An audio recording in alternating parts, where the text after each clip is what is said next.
Shalom everyone! Again, this is Ate Ai, and for today's vlog, I will share you the conjugation of infinitive to remove. In Hebrew, Lehasir. Guys, for this video, I will give you the active form and passive form.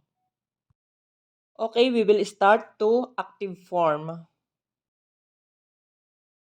Present tense remove for masculine singular, mesir. Ani, misir. Ata, misir. Hu, misir. Present tense remove for feminine singular, misera. Ani, misera. At, misera.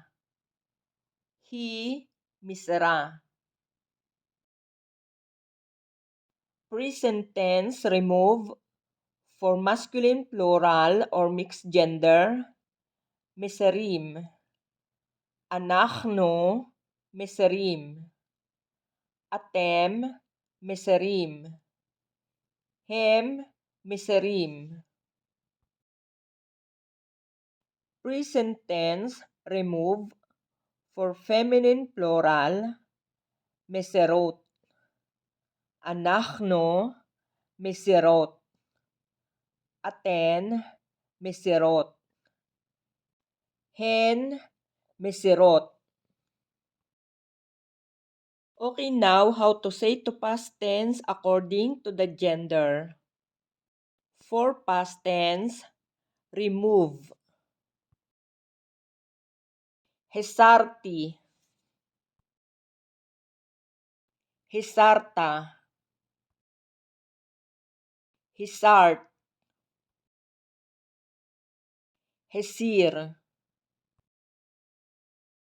Hesira. Hisarnu. Hisartem. Hisarten. Heseru. Hesiru. Now, how to say to future tense according to the gender. For future tense, will remove. Ani, asir. Ata, tasir. At, tasiri. Hu, yasir. Hi, tasir. Anachno, nasir. Atem, tasiru. Aten, taserna. Hem, yasiru. Hen, taserna. Okay guys, this is the imperative. Imperative, remove for masculine singular, haser. Imperative, remove for feminine singular, hasiri. Imperative, remove for masculine plural, hasiru. Imperative, remove for feminine plural, haserna. Okay guys, now I will give you the conjugation of infinitive remove in passive form. Present tense remove for masculine singular, musar. Ani, musar. Ata, musar. Hu, musar. Present tense remove for feminine singular, museret. Ani museret. At museret. He museret. Present tense, remove. For masculine plural or mixed gender, musarim. Anachnu musarim.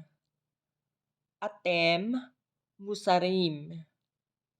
Hem musarim. Present tense, remove. For feminine plural, musarot. Anachnu musarot. Aten musarot. Hen musarot. Guys, for past tense, was remove. Husarte. Husarta. Husart. Husar. Husra.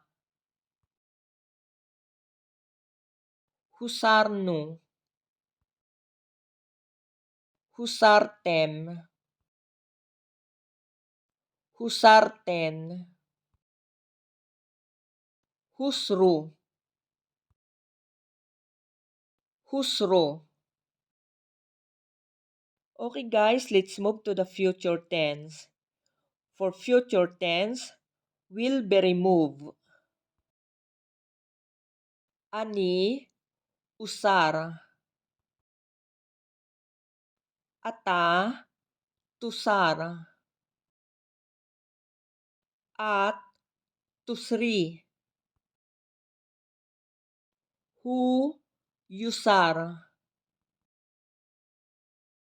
He, tusar. Anachno, nusar. Atem, tusru. Aten, tusarna. Hem, yusru. Hen, tusarna. Okay guys, again, this is the end for today's vlog. Hope you enjoyed this video. And please keep learning and watching Hebrew tutorials to improve your speaking skills in Hebrew. Guys, please don't forget to like, share, comment, and subscribe. And don't forget to click the notification bell to be updated for more videos. See you on my next vlog. Hamon hamon to dali kolkhem. Lihitraot.